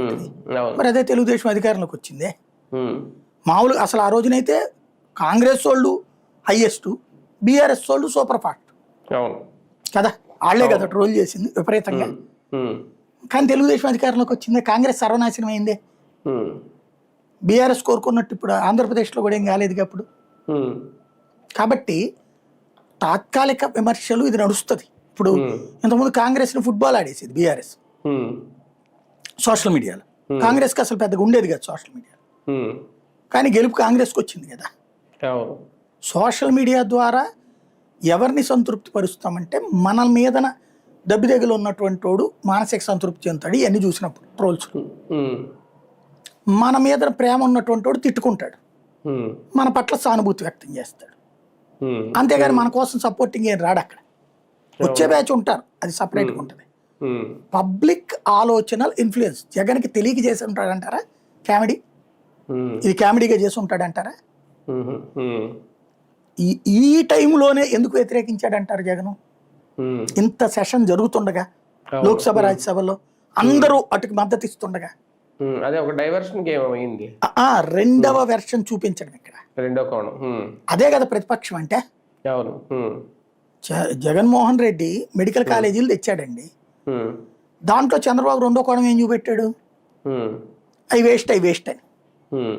జగన్మోహన్ రెడ్డి సచివాలయాలు తీసుకొచ్చాడు, రెండో కోణం వీళ్ళు ఏం చూపెట్టారు? వాళ్ళందరూ వ్యభిచారం చేపిస్తారని చెప్పారు. ఆ రోజున తిట్టన్నారు, ఎట్ట మాట్లాడతారా వాలంటీర్లు అది ఇదని. కానీ వీళ్ళు ఫైనల్గా అధికారంలోకి వచ్చారుగా. కాబట్టి ట్రోలింగ్ అనేది అదనపు సబ్జెక్ట్. దాంట్లో ఎంత ఎక్కువ ట్రోల్ చేసినా వచ్చేది ఏం కాదు, మార్పేం కాదు. కానీ చర్చ జరుగుతుంది. పదం మీద కామెడీ కావచ్చు, విషయం మీద చర్చ తీసుకురావడానికి కారణం ఏంటంటే వీళ్ళు విజయవాడ, గుంటూరుని పక్కన పెట్టింది. రాజధాని ఇవాళ జ్యోతిలో కూడా రాశారు అక్కడ మొక్కలో, ఇదంతా సిఆర్డిఏ పరిధిలోనే ఉంది కదా అన్నటువంటి. సిఆర్డిఏ పరిధిలోనే ఉండేది ఏంది అమరావతి అంటే? అమరావతిలో సిఆర్డిఏ పరిధిలో ఉండాలా, సిఆర్డిఏ పరిధిలో అమరావతి ఉండాలా? అది తేడా. కానీ ఒకటిసారి ఈ సందర్భంగా రాజ్యసభలో జరిగిన చర్చలో కూడా మళ్ళీ ఇప్పుడు ప్రత్యేక హోదా అనే అంశం లేవనెత్తాల్సిన సందర్భం ఇది. ఇక్కడ మనదంతా ఒకటి సార్, మన ఆంధ్రప్రదేశ్ దరిద్రం ఏంటంటే ఎప్పుడు ఏది ఎమోషనల్గా నాయకులు చంద్రబాబు గారు, పవన్ కళ్యాణ్ గారు లాంటి వాళ్ళు డిసైడ్ చేస్తారో, దాంట్లో మెయిన్లీ చంద్రబాబు గారు ఏది డిసైడ్ చేస్తారో అప్పుడు అదే డిబేట్ చేస్తాం మనం. అందరూ దాని చుట్టూతోనే తిరుగుతారు, మీడియా అదే చుట్టూ తిరుగుతుంటుంది. అంతే, మళ్ళీ ఆయన మర్చిపోమంటే మర్చిపోవాలి. అంటే వీళ్ళు కూడా మర్చిపోయారు కదా సార్ ఇన్ని రోజులు. అదే అది చెయ్యరు అంటున్నా, మీరు దాన్ని డౌన్ ప్లే చేసేస్తారు. వీళ్ళు రైట్ చేయడంగా జగన్ తన 5 ఏళ్ళు ఆ మాట ఎత్తుతూనే ఉన్నాడు. అప్పుడు తెలుగుదేశం ఎత్తలేదే హోదా గురించి. కొన్ని ఎన్నికల ముందు హామీలో పెట్టారా? లేదు. 19 ఎన్నికల్లో పవన్ కళ్యాణ్ ఇచ్చిన హామీ ఏంటి? హోదానేగా. అంతకుముందు పాచిపోయిన లడ్డూలు అన్నోడే కదా. అవును. నాకు అధికారం ఇస్తే హోదా అన్నాడు, మరి తెచ్చాడా? జగన్మోహన్ రెడ్డి తెచ్చాడా? అదే అన్నా 19 నేను. అధికారంలోకి వచ్చినోడు. ఉమ్, హోదా అనేటటువంటిది నేను ఆ రోజు నుండి ఈ రోజు వరకు చెప్తున్నా, ఉమ్, ఇది ఒక యూజ్డ్ సబ్జెక్ట్ తప్పించి ఆ ఉమ్. హోదా పదం దగ్గర ఒక తేడా ఉంది. ఎప్పుడు అవసరం అయితే అప్పుడు వాడతారా? హోదా వేరు, స్పెషల్ స్టేటస్ విత్ సబ్సిడీస్ వేరు. ఉమ్, మనం సబ్సిడీలు ఆల్రెడీ తీసుకున్నాం వెనుకబడిన జిల్లాలకి అవన్నీ. ఉమ్, అట్లాగే హోదా అనేది వీళ్ళు బ్రహ్మ పదార్థాన్ని సృష్టించారు. అవును. హోదా బేస్డ్ ప్యాకేజీ ఇస్తామన్నారు అప్పుడు.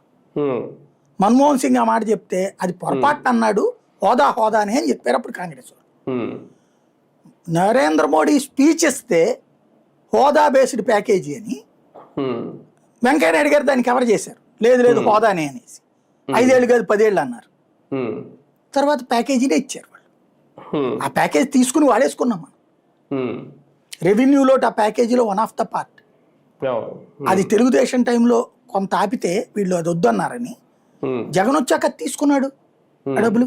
ఉమ్, రెవెన్యూ లోటు ఉమ్, డబ్బులు తీసుకున్నాడు అతను.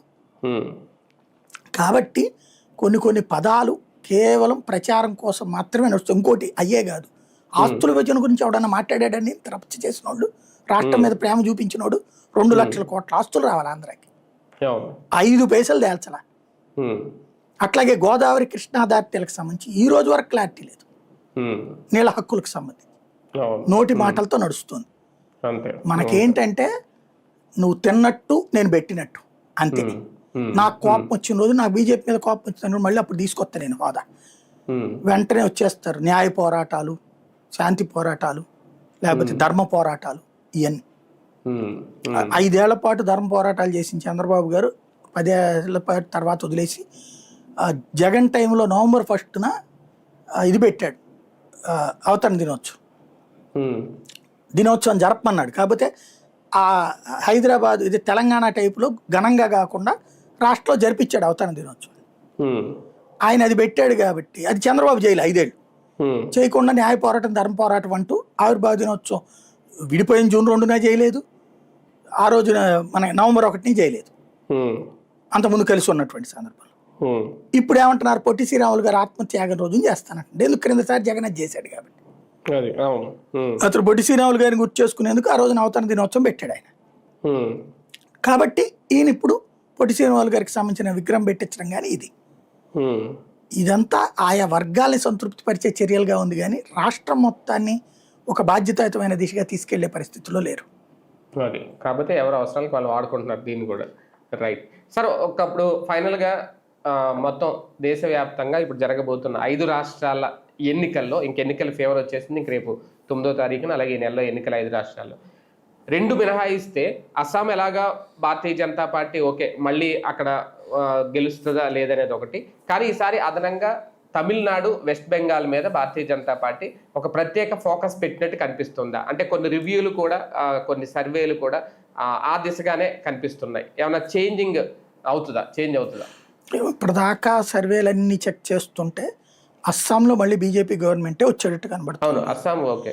అట్లాగే పాండిచ్చేరిలో మొన్నటిదాకా ఎన్డీఏ ప్రభుత్వం, రంగస్వామితో కూడిన ఎన్డీఏ ప్రభుత్వం మళ్ళీ అదే వచ్చేటట్టు కనబడుతుంది. నెట్ అక్కడ 30 సీట్లే కదా, వీళ్ళకి 16, ఐఎన్డీఏకి 11 వచ్చేటట్టు ఉందన్నమాట అక్కడ. ఇవి 2 బీజేపీ నేతృత్వంలోని ఎన్డీఏ అక్కడ పాండిచ్చేరిలో, కానీ రంగస్వామి సీఎం ఆయన. అదే సందర్భంలో ఇక్కడ వచ్చేటప్పటికి డైరెక్ట్ బీజేపీ అధికారం అస్సాంలో. కూటమిలో ఇంకా 2 పార్టీలు ఉన్నాయి అక్కడ. ఇప్పుడు అవి 2 మళ్ళీ కొనసాగే అవకాశం ఉంది. కొత్తగా తమిళనాడులో అధికారంలోకి వచ్చే ఛాయిస్ కనబడుతుంది. స్టాలిన్ నుంచి వీళ్ళు తీసుకోవడానికి నెక్ టు నెక్ సిచ్యుయేషను ఇప్పుడు ఒక ఎంత అడ్వాంటేజ్ కనబడుతుంది మొదటి సర్వేలు ఇప్పుడు సర్వేలతో పోల్చుకుంటే. బెంగాల్లో మమత ఓడే పరిస్థితి కనిపించట్లేదు, బీజేపీ పుంజుకుంటుంది కానీ మమత ఓడే పరిస్థితి కనిపించట్లేదు. ఇప్పుడు ఈ 4 రోజుల పరిణామాల తర్వాతన ఏమన్నా మారాలి, ఎందుకంటే అమిత్ షా స్వయంగా వెళ్ళి 15 రోజులు కూర్చుంటున్నాడు అక్కడ. దాంతోపాటుగా సుప్రీంకోర్టే మండిపడుతోంది, ఈసీకి పూర్తి అధికారాలు వచ్చినట్టే. మమతా బెనర్జీ నిన్న జయించిన నాటకం, సర్కి సంబంధించిన ఓట్లు పోతున్నాయి అక్కడ, దానికి ఓకే అవుతున్నాయి, దాదాపు 40-70 లక్షల ఓట్లు పోతున్నాయి అది. కాబట్టి ఈ దొంగ ఓట్లు ఇవన్నీ ఆగినప్పుడు కొంత ఇది ఉంటుంది. మేబీ ఘర్షణలు కూడా జరుగుతాయి ఏమనుకుంటున్నాను, బాంబు దాడులు ఎట్లాంటి చాలా జరగచ్చు అక్కడ. ఎందుకంటే మమతకి చావు రేవు అయిపోయింది, ఎంత రాజకీయమైన చేయడానికి రెడీ అవుతుంది. కాబట్టి అక్కడ ఒకటి అదొకటి చూసుకోవాల్సి ఉంటుంది బెంగాల్. అంటే పశ్చిమ బెంగాల్లో వరుసగా ఎన్నుకునే రాజకీయ సాంప్రదాయం ఉంది. అది ఏమన్నా ఇప్పుడు రివర్స్ అవుతుందా? ప్రజలు కూడా అంటే దాంట్లో మనం చెప్పలేము. అక్కడ బేసిక్ గా ఏంటంటే బూత్ మేనేజ్మెంట్, పోల్ మేనేజ్మెంట్ ఏముండదు అక్కడ, అరాచకమే ఉంటుంది. ఎవడెవరిని దంతారన్నది. ఒకప్పుడు కమ్యూనిస్టులు, అంతకుముందు కాంగ్రెస్ సుదీర్ఘకాలం పరిపాలించినాయి. ఆ తర్వాత మమతా బెనర్జీ సుదీర్ఘకాలంగా పరిపాలిస్తుంది. దించాలంటే అంతకంటే ఘాటుగా స్పందించగలగాలి. వీళ్ళు ఎంతవరకు చేస్తారని దానికి అధికార యంత్రాంగాలు, లోకల్ ప్రభుత్వ యంత్రాంగం మొత్తం మమతా బెనర్జీకి పాదాక్రాంతం అయ్యింది. అట్లాంటి సందర్భంలో వీళ్ళు ఎంతవరకు చేస్తారంటే చివరికి వీళ్ళు పోస్టింగ్ పెట్టాలంటే వణుకుతున్నారంటేనే ఏ స్థాయిలో ఉందో అర్థం చేసుకోవచ్చు. అక్కడ ఒక రకంగా ప్రజల్లోనేమో అక్కడ ముస్లింలంతా పోలరైజ్ అయ్యారు, హిందువులేమో డివైడ్ అయ్యి ఉన్నారు. కాబట్టి అక్కడ చెప్పలేము. కేరళలో వచ్చేటప్పుడు కాంగ్రెస్ పార్టీ గెలిచే అవకాశాలు కనబడుతున్నాయి, కాంగ్రెస్ కూటమి. సార్, తమిళనాడులో ఒకప్పుడు కర్ణాటకలో జరిగిన రాజకీయం కానీ లేదంటే మహారాష్ట్రలో జరిగిన రాజకీయం కానీ రిపీట్ అవుతుందా? ఆంధ్ర రాజకీయం రిపీట్ అవుద్దేమో అనుకుంటున్నాను నేను. అంటే ఆంధ్ర రాజకీయం అంటే ఎప్పటి రాజకీయం? 2019 రాజకీయమైనా 24 రాజకీయమైనా ఎప్పుడైనా సరే 24 రాజకీయం కావాలంటే పొత్తు పెట్టుకోవాలి. లేదు కదా, 19 రాజకీయమే రావచ్చు. 19 రాజకీయమే రావచ్చు. అక్కడ కర్ణాటక టైపులో, కుమారస్వామి టైపులో ఈయన సీట్లు సాధిస్తాడని నేను అనుకోవట్లా ప్రస్తుతం మన వాతావరణం చూస్తుంటే. అంటే ఓట్లు చీలుస్తారా? కొన్ని వస్తాయి, అది ఎవరికి పోతాయి అన్న దాని మీద వాళ్ళు ఓడిపోయే అవకాశం ఉంటుంది. అది ఏఐఏడిఎంకేనా డిఎంకేనా అన్నది. అంటే ఆంధ్రప్రదేశ్కి తమిళనాడుకి కంపేర్ చేసినప్పుడు ఓకే, ఇక్కడ చిరంజీవి గారి పార్టీ ఎన్టీఆర్ తర్వాత అంతగా సక్సెస్ అయిన వాళ్ళు, సినిమా రంగం నుంచి వచ్చిన వాళ్ళు అనేది పెద్దగా కనిపించలేదు. అంటే నేరుగా వచ్చి సీఎంలు అయిన వాళ్ళు కాకపోతే అక్కడ ఉన్నారు, ఎంజీఆర్ కానీ జయలలిత కానీ. అంటే ఈ రెండు కంపేర్ చేసినప్పుడు విజయ్కి కాస్తంత సక్సెస్ రేటింగ్ ఉంటుందా? అంటే రెండు రాష్ట్రాల్లో కూడా ఆ కాలంలో సక్సెస్ అయ్యారు. అక్కడ ఎంజీఆర్, జయలలిత, కరుణానిధి లాంటి వాళ్ళు, ఇక్కడ ఎన్టీ రామారావు ఆ కాలంలో. ఎందుకంటే అక్కడ కాంగ్రెస్ తప్ప ఇంకొకటి లేని కాలం, అది ప్రత్యామ్నాయం లేని కాలం. ప్రత్యామ్నాయానికి సినీ నటుల ఫేసు ముందుకు వచ్చింది, పనికొచ్చారు. అక్కడ కులాలు ఈ లెక్కలు కూడా సరిపోయినాయి. కానీ ఆ తర్వాత అక్కడ చేసిన ప్రయత్నాలు విఫలమైన, ఇక్కడ చేసిన ప్రయత్నాలు విఫలమైన. అక్కడ విజయకాంత్, కార్తీకు, శరత్ కుమారు, అమ్మాయి ఎవరు ఖుష్బు, రాధిక, అందరూ పోటీలు చేశారు కదా. ఏదో పార్టీలు పెట్టారా, పార్టీలు పెట్టిన వాళ్ళు కార్తీక్ పెట్టాడు, విజయకాంత్ పెట్టాడు, కమల్ హాసన్ పెట్టాడు, శరత్ కుమార్ పెట్టాడు. అవన్నీ చివరికి విలీనాలే చేసుకున్నారు, లేకపోతే పొత్తులతో నడుస్తున్నారు. రజనీకాంత్ పార్టీ పెట్టలేదు, ఆగిపోయాడు, భయపడ్డాడు. ఆంధ్రాలో చిరంజీవి పార్టీ పెట్టాడు, తర్వాత ఈయన పార్టీ పెట్టాడు, పవన్ కళ్యాణ్, నడుస్తున్నది. అంతే, పొత్తుతోనే సాధ్యమైంది అది. విజయ్తో సీక్రెట్ అజెండా ఏమన్నా ఉందా? సీక్రెట్ పాలిటిక్స్ ఏమన్నా బీజేపీ చేస్తుంది అనుకోవచ్చా? బేసిక్గా నాకు సీక్రెట్ ఎజెండాలని నేను నమ్మనండి. ఎందుకంటే వాళ్ళు నాయకులు పొత్తులు పెట్టుకున్నంత మాత్రాన జనం ఓట్లు ఎట్టేస్తారండి. ఇప్పుడు విజయ్ నా పార్టీ కొన్ని స్థానాల్లో బీజేపీ అభ్యర్థులు నిలబెట్టలేదంట, విజయ్ పెట్టిన చోట కొన్ని స్థానాల్లో. బీజేపీకి ఇచ్చిన సీట్లు 27 అయితే వాళ్ళు పెట్టకపోవడం ఏంది? అందులో బీజేపీకి ఇచ్చిందే 27. అక్కడ పోటీ చేసేది ఏఐఏడిఎంకే. ఏఐఏడిఎంకే ఇచ్చిన సీట్లో బీజేపీ పోటీ చేస్తుంది. కాబట్టి ఇందులో ఏముండదు అక్కడ. కాకపోతే విజయ్ పోటీ చేసే నియోజకవర్గంలో గెలవచ్చు. ఎందుకంటే అక్కడ స్టాలిన్ డమ్మీ క్యాండిడేట్ని పెట్టాడు. అక్కడ ఏఐఏడిఎంకేకి అంత బలమైన క్యాండిడేట్ లేరు తన నియోజకవర్గంలో అని చెప్పలేము. ఇప్పుడు ఉషారాణి అనే ఆవిడ తర్వాత ఎవరికైనా తెలుసా? చిరంజీవిని ఓడించిన ఆవిడ, గుర్తుంది కదా అక్కడ పాలకొల్లు. తర్వాత ఇతన్ని పవన్ కళ్యాణ్ ఓడించింది భీమవరంలో గ్రంథ, లేకపోతే అక్కడ నాగిరెడ్డ. వాళ్ళ తర్వాత ఏమన్నా పోనీ ఫెమిలియర్ అయ్యారా? ఆ ఏరియాలో వాళ్ళే సాధించగలిగారు కదా. ఇప్పుడు కేసీఆర్ని రేవంత్ని ఓడించిన కేవీఆర్ని ఏమనాలా? అక్కడ ఏమైపోయింది? వాళ్ళని దాటేసి ఏమన్నా ముందుకు వచ్చాడా? కాబట్టి గెలుపోటములు అనేటటువంటిది ఉంటుంది. కానీ నాకు తెలిసి అక్కడ బేసిక్గా విజయ్ చీల్చే ఓట్లు, ఇప్పుడు ఇక్కడ చిరంజీవి చీల్చిన ఓట్లు మమ్మల్ని ఓడించినంటే మమ్మల్ని ఓడించినాయి అని చెప్పేసి అప్పుడు కాంగ్రెస్ తెలుగుదేశం మాట్లాడుకున్నట్టు, పవన్ కళ్యాణ్ 2019లో చీల్చిన ఓట్లు అవి మా తెలుగుదేశానికి పడితే కొట్టేసేవాళ్ళం అని చెప్పేవాళ్ళు. కానీ సాధ్యం కాలేదు. ఎందుకంటే 11% గ్యాప్ రావడం వల్ల, ఇద్దరు 40-51 కావడం వల్ల. అట్లాంటి పరిస్థితి అక్కడ కూడా ఉంటుందేమో అనుకుంటున్నాను నేను. సరే, ఇక యుద్ధం విషయంలో ట్రంప్ నిర్ణయాల వల్లే యుద్ధం ఆగట్లేదా? ఇప్పటికే క్రమక్రమంగా ఒక్కొక్కటి ధరలు పెరుగుకుంటూ అయితే వస్తున్నాయి. అది యుద్ధం ఎఫెక్ట్ ఉన్నా లేకపోయినా యుద్ధం ఎఫెక్టే అనేది అయితే ప్రజలు బలంగా నమ్ముతున్నారు. సామాన్యుడి నెత్తిన భారాలు అయితే పడుతున్నాయి ఇవి ఇంకెన్నాళ్ళు.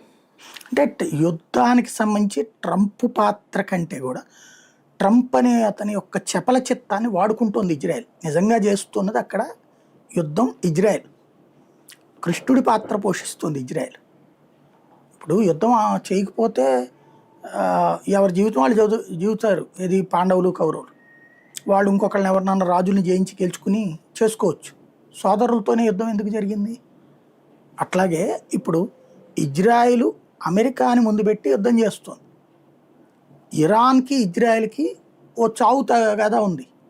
ఏంటి అంటే కొమైనీ అనేవాడు డెత్ ఇజ్రాయెల్ డెత్ అమెరికా అని ప్రకటించాడు. అంటే ఆ రెండింటిని నాశనం చేస్తాం మేము ఎదిగితే అని చెప్పేసి.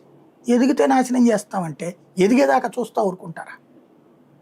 ఎదుగుతూ ఉండగా కొడుతున్నారు. ఇప్పుడు ఇంతవరకు అమెరికా చూస్తూ కూర్చోవడమే తప్పు. ఆ చూస్తూ కూర్చోవడం వల్ల ఏమైంది? అమెరికా ఎందుకు చూస్తూ కూర్చుంది ఇన్నేళ్ళు అంటే గల్ఫ్ దేశాలకి ఒక మొగుడిని చూపెట్టాలి అక్కడ.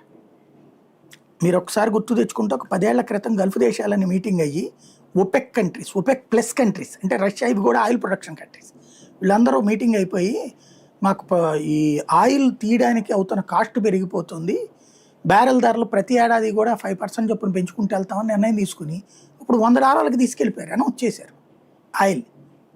అప్పుడు బైడెన్ పంపించాడు అక్కడికి గల్ఫ్ దేశాల దగ్గరికి. ఏందయ్యా ఇది దోపిడీ అయిపోతుంది, సాధ్యం కాదనేసి. విన్నారా వాళ్ళు ఎవరన్నా? ఒపెక్ కంట్రీస్లో సౌదీ అరేబియా పెద్దన పాత్ర పోషించింది. ఆ రోజున ఆయిల్ మీద పెత్తనం చేయాలనుకున్నది. మిగతా దేశాలకు డబ్బులు ఎక్కువ వస్తున్నాయినప్పుడు వద్దనేది ఏముంటుంది? ఓకే అనుకున్నారు అందరూ. కానీ ఆ తర్వాత రష్యా ఉక్రెయిన్ యుద్ధం ప్రారంభమైపోయాక, రష్యా మీద ఆంక్షలు పెట్టాక రష్యా ఆయిల్ తక్కువ చేశాను. ఒపెక్ ప్లస్ కంట్రీ అది కూడా. తర్వాత ఈ గల్ఫ్ దేశాలు కూడా యుద్ధం జరుగుతున్నాయి కాబట్టి ఆయిల్కి సంబంధించి గందరగోళం ఉంది. ఇప్పుడు ఇరాన్ కూడా ఏంటి ఆంక్షలు పెట్టారు కాబట్టి ఆయిల్ తక్కువ. ఓ రకంగా ప్రపంచానికి ఆయిల్ తక్కువ రావడానికి కారణం యుద్ధాన్ని సృష్టించింది అమెరికా. ఆయిల్ తగ్గించడానికి అమెరికా యుద్ధం చేస్తుంది. వాటి ఆయిల్ మీద వీళ్ళ పెత్తనాన్ని తగ్గిస్తుంది అది యుద్ధం. ఇప్పుడు కూడా అదే పెత్తనానికి సంబంధించినటువంటి ప్రక్రియ నడుస్తోంది అమెరికా ద్వారా. ఇరాన్ కూడా అదే పెత్తనం కోరుకుంటుంది. ఇరాన్ పెత్తనం కోరుకుంటోంది. ఆ పెత్తనమే కాదు, ఏ పెత్తనం ఉండటానికి వెళ్ళలేకుండా చేస్తుంది అక్కడ అమెరికా. అది అక్కడ జరుగుతుంది. హార్మూజ్ విషయంలో కొలుక్కొచ్చేదాకా ఈ క్రైసిస్ తప్పదా? మేబీ హార్మూజ్ విషయంలో ఇప్పటికే అమెరికా ఒంటరి అయింది. ఎందుకంటే నాటో యూరప్ దేశాలను అయ్యే యుద్ధానికంటే వాళ్ళు సిద్ధంగా లేరు. ఎందుకంటే ఇప్పుడు కుక్కను కొట్టి ఏం గెలుస్తాం, పందిని కొట్టి ఏం దాని మీద విజయం సాధించేది? ఇప్పుడు అది ఒక కుక్క పంది లాంటిది ఇరాన్. దాన్ని నువ్వు ఎన్ని బాంబులు వేసినా ఆ పొదల్లోనో మురికి కాలువల్లోనో ఉండి బతికేటటువంటిది. అంటే హార్మూజ్ను క్లోజ్ చేసే సాహసం ఇరాన్ చేస్తుందా? చేస్తోంది కదా ఆల్రెడీ. ఏంది అది చేసేది? సముద్రపు దొంగ అది. ఇప్పుడు ఇది ఎట్టా ఉందంటే ఇరాన్కి సంబంధించి చాలామంది పొగిడేస్తున్నటువంటి వాళ్ళు మర్డర్ చేయడానికి వచ్చినటువంటి క్రిమినల్ అబ్బా ఏం పొడిచాడు రాడు అన్నట్టుంది అది బేసిక్. ఇప్పుడు అది చేస్తుంది దొంగ దెబ్బలు. అక్కడే యుద్ధ నౌకలు ఎందుకు లేవు ఇరాన్వి హార్మూజ్ దగ్గర? హార్మూజ్ దగ్గర ఇరాన్ సైన్యాలు ఎందుకు మోహరించలేదు? అటు ఇటు మోహరిస్తే లేపడేస్తారు వీళ్ళు.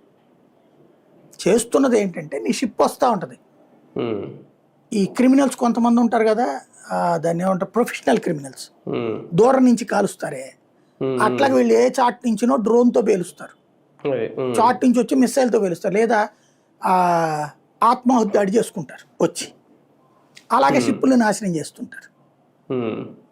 ఇలాగా దారి మీద నుంచి వచ్చే దొంగతో పిచ్చి కుక్కతో ఏం చేయాలి?